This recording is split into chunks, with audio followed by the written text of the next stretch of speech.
امریکہ کے policy makers, سابقہ policy makers ہیں، اور وہ یہ کہہ رہے ہیں کہ اسرائیل کو اس کا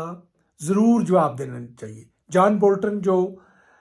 ایک بڑا نام ہے امریکہ میں، اور وہ UN میں امریکہ کے امبیسڈر رہ چکے ہیں، وہ کہہ رہے ہیں کہ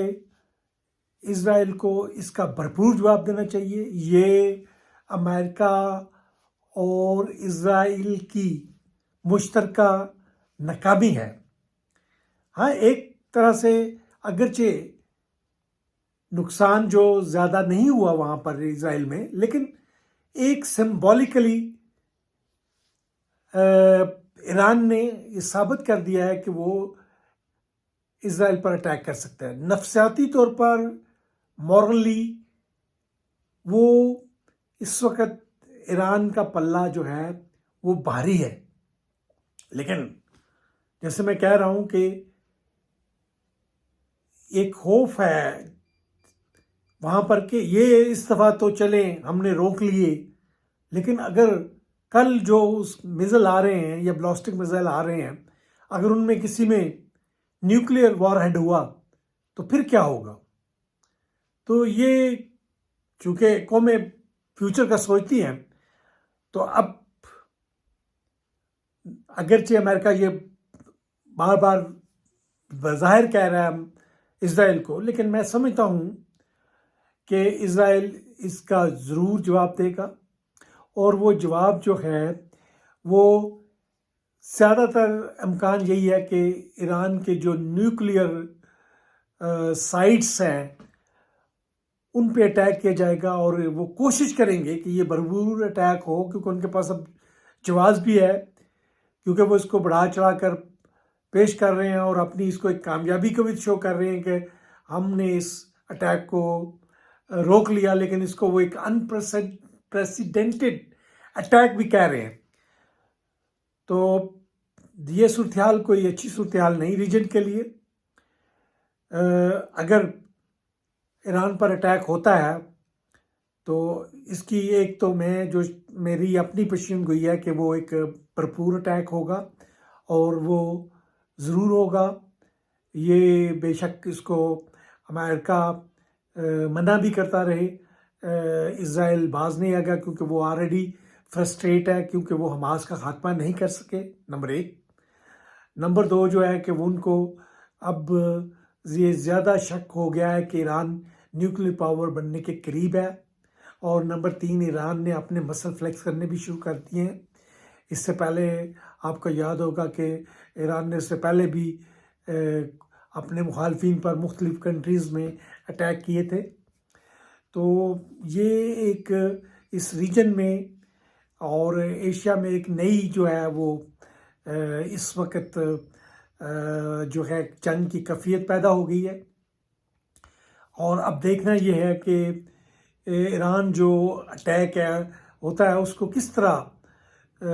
یہ اپنا برداشت کرتا ہے، یا اس کو کس طرح ہینڈل کرتا ہے۔ تو ہماری جو ایران کو اس وقت ایڈوائس ہوگی کہ وہ اپنے پراکسیز جو ہیں اس وقت اس کو بھرپور یوز کرنے چاہیے، اور حزب اللہ کو وہ زیادہ سے زیادہ میزائل اور ڈرونز پرووائڈ کرے، کیونکہ حماس کو تو وہ کر نہیں سکتے۔ اسی طرح وہ سیریا سے کوئی جو ہے وہ جو وہاں پہ اس کے لوگ یا دوسرے اس کے پراکسیز موجود ہیں ان کو وہاں سے کرے، اور اسی طرح وہ عراق میں، تاکہ جو ہے وہ اپنے جو اس کے ایسٹس ہیں، نیوکلیئر ایسٹس ہیں، ان کو بچا سکے۔ تو یہ اب ایرانین جتنی بھی اس وقت دھمکیاں دے رہے ہیں کہ جی اگر اٹیک ہوا تو ہم اس کا جواب دیں گے، اب یہ ایک ٹریپ میں ایران جو ہے پھنس چکا ہے۔ اس سے نکلنے کے لیے اب ایران کو بھی اپنی حکمت عملی جو ہے بنانی پڑے گی، اور اسی طرح ایران کو اپنے نیبر کے ساتھ بھی ڈسکس کرنا پڑے گا۔ اگرچہ پاکستان کسی پوزیشن میں نہیں ہے کہ وہ اوپنلی ایران کی حمایت کرے، لیکن کوورٹلی کی جا سکتی ہے، سپورٹ کی جا سکتی ہے، اور وہ ایڈوائس کی صورت میں ہو سکتی ہے، وہ اپنی ٹیکنیکل صورت میں ہو سکتی ہے۔ تو یہ ضرور ہمیں کرنا بھی چاہیے، کیونکہ ایران کو جو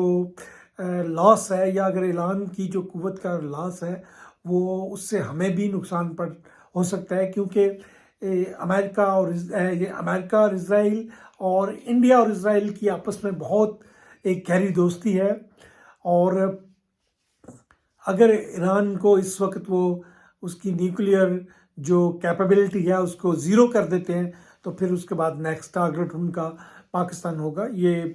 کوئی ایسی بات نہیں، یہ جو پالیسی میکرز ہیں یا جو بگ مائنڈ ہیں وہ اس چیز کا احاطہ کر سکتے ہیں۔ تو سب سے پہلے تو ہم ایران کو مشورہ دیں گے کہ وہ اپنے آپ کو اس کے لیے تیار کرے اور اپنے ایسٹس کو بچانے کی کوشش کرے، اور اپنے جو اس کے ایکسپورٹس کے جہاں سے وہ آئل ایکسپورٹ کر رہے ہیں اور اس کی آئل کی تنصیبات ہیں ان کو محفوظ کرے، لیکن سب سے زیادہ ان کو محفوظ کرنے کی جو ضرورت ہے وہ ان کی نیوکلیئر کیپیبلٹیز ہیں، اور اس کے علاوہ ان کی جو یہ میزائل کیپیبلٹیز ہیں اور ڈرون کیپیبلٹیز جہاں بھی یہ فیسلٹیز ہیں ان کو پروٹیکٹ کرنے کی ضرورت ہے، اور اس کے لیے واحد طریقہ کار اب ان کے پراکسیز ہیں ان کو بھرپور طریقے سے یوز کرنے کا وقت آ گیا کہ وہ بجائے اس کے کوئی ایران کی طرف آئیں وہ ان کو حزب اللہ کی طرف جو ہے وہ یا ہوتیز کی طرف کر دے، لیکن وہ ہوتیز کا تو چونکہ ایک ڈسٹینس بہت زیادہ ہے وہ ڈائریکٹ کنفرنٹیشن نہیں ہو سکتی، لیکن حزب اللہ جو ہے وہ ایک ان کے لیے ایک اسرائیل کے لیے ایک مشکل کا باعث بن سکتے ہیں اگر ان کو جو ہے وہ سیوٹیبل قسم کے ہتھیار سپلائی کیے جائیں۔ تو اب دیکھیے کہ آگے کیا ہوتا ہے۔ بہرحال یہ امیینٹ ہے کہ اب جو ہے اسرائیل جو ہے وہ تیاری کر رہا ہے کہ وہ ایران پر اٹیک کرے۔ اسی کے ساتھ آپ سے اجازت لیتے ہیں، اور آئندہ بھی آپ کو اس بارے میں ہم جو معلومات ہیں وہ فراہم کرتے رہیں گے۔ شکریہ۔